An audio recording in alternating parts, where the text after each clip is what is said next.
Our bodies are under constant attack by different kinds of pathogens, that is, things that can make us sick, like bacteria, fungi, parasites, viruses, and even certain kinds of cancers. The human body includes two systems to help prevent the spread of these variety of pathogens. We have an innate or non-specific defense system.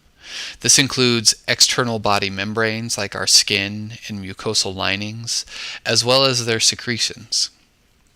The innate defense system also includes internal antimicrobial proteins, phagocytic cells, natural killer cells, inflammation, and fever.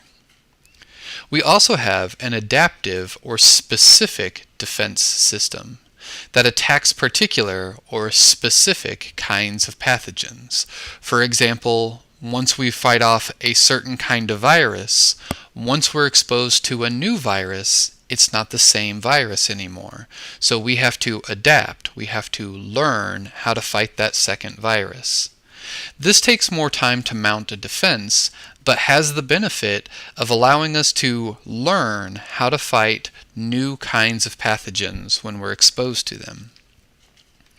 The immune system is a functional system rather than an organ system, because its structures are found spread out through other systems of the body, like the integumentary, lymphatic, circulatory, and some other systems. We are born with some of our defense mechanisms already in place, meaning they are innate to us. These innate defenses include barriers like skin and mucosal membranes, phagocytic cells like neutrophils and macrophages, natural killer cells, the inflammatory response, antimicrobial proteins called interferons and complement proteins, as well as fever. The first of those innate defenses is our surface or barrier kind of defense. This makes it hard for pathogens to get internalized into the body to begin with. Your integumentary system, or skin, is a great example. The integumentary system includes multiple layers of tight-fitting cells that make it hard for bacteria, viruses, or fungi to get within the body in the first place. But all of the portions of our body that may be exposed to external environments, like the lining of our digestive system and the lining of the alveoli in our respiratory system, also have these tight-fitting cells to reduce the chances of getting an infection in the first place. In addition to having these cells pack closely together, most of these barrier defenses are also aided by producing different kinds of acids to inhibit bacterial growth, producing enzymes like lysozyme that helps destroy bacteria, producing mucin or mucus to help trap microorganisms before they get too far into body passageways, defensins that help control bacteria and fungi by disrupting their plasma membranes, and the sebum that's produced by certain kinds of sweat glands. Surfaces may also include hairs and or cilia that can help trap these foreign particles, kind of like mucus does, before those things get too far into our body passageways.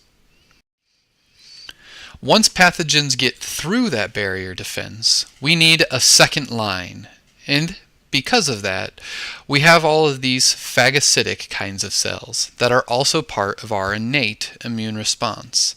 These include neutrophils that help destroy bacteria and some kind of fungi, macrophages that destroy foreign cells as well as cellular debris, and in both cases, phagocytosis can only occur if the phagocytic cell can bind to the pathogen to begin with. A number of pathogens, like bacteria, have developed or adapted external capsules that make this binding difficult. Our body's response is to produce a series of proteins called opsonins that aid in this binding in the first place. What happens during phagocytosis is a neutrophil or a macrophage will start to press up against whatever the pathogen may be, a bacteria or a fungus, for example. And as it does so, receptors on the phagocytic cell's surface bind to whatever that pathogen is. And we start to develop this in-pocketing of the plasma membrane of the phagocytic cell. As that in-pocketing moves further and further in, it pinches to form a kind of vesicle. This vesicle, or bubble, that's containing the pathogen can then merge with the lysosome within the cell. Remember back from chapter 3 when we looked at lysosomes, we said that they act kind of like tiny little miniature stomachs within a cell that can contain different digestive enzymes. Once we merge this vesicle containing the pathogen with this lysosome, those digestive enzymes can degrade and destroy that pathogen. After it's been destroyed, sometimes we use exocytosis to remove all of that digested material out of the phagocytic cell. In addition to phagocytic cells, our innate immune response also includes what are called natural killer or NK cells. Natural killer cells can lyse and kill cancerous and virus-infected cells before the adaptive immune system is activated. These natural killer cells are called natural killers because they can identify nearly any non-self cell based on their cell surface proteins. These natural killer cells are not phagocytic. They don't swallow up the pathogenic cell to try to destroy it. Instead, they directly contact the target cell and cause apoptosis. That is, they trigger that pathogenic cell to undergo its own programmed cell death. Our innate immune responses also include inflammation. Inflammation is triggered whenever a body tissue is injured.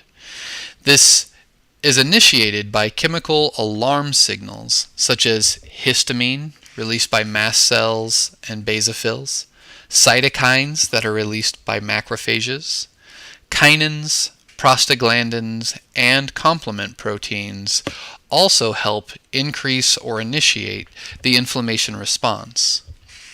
What the inflammation response does is cause vasodilation to increase the flow of fluids into that area, as well as increase vascular permeability. This causes an excess flow of material to come to this spot of injury or infection, and with that increased flow, a large number of phagocytes are also delivered, as well as antimicrobial proteins, to this spot of infection or injury. The inflammation itself isn't doing any direct attacking, but it is bringing to that area things that can do attacking. Antimicrobial proteins are also an important part of our innate or non-specific defense mechanisms. Antimicrobial proteins can attack pathogens directly, or they can hinder the reproduction of those pathogens, making it difficult to cause a spread of the infection. These antimicrobial proteins include a set of proteins that are called interferons. Interferons are released by some virus-infected cells and help uninfected cells in the area block protein production and promote the destruction of viral RNA. They are interferons because they are interfering with the reproduction of viruses. Another set of antimicrobial proteins are complement proteins that complement the innate immune responses. They can help amplify the inflammatory response, and they can also directly lyse or destroy some bacterial cells. They can do this by serving as a membrane attack complex.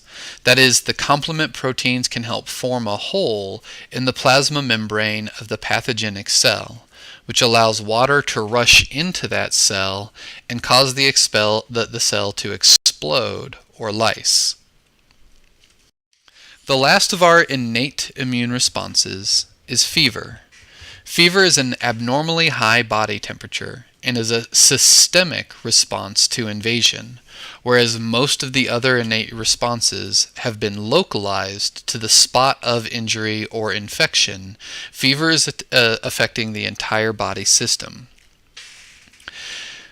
Fever is caused when leukocytes and macrophages release a series of chemical messages called pyrogens.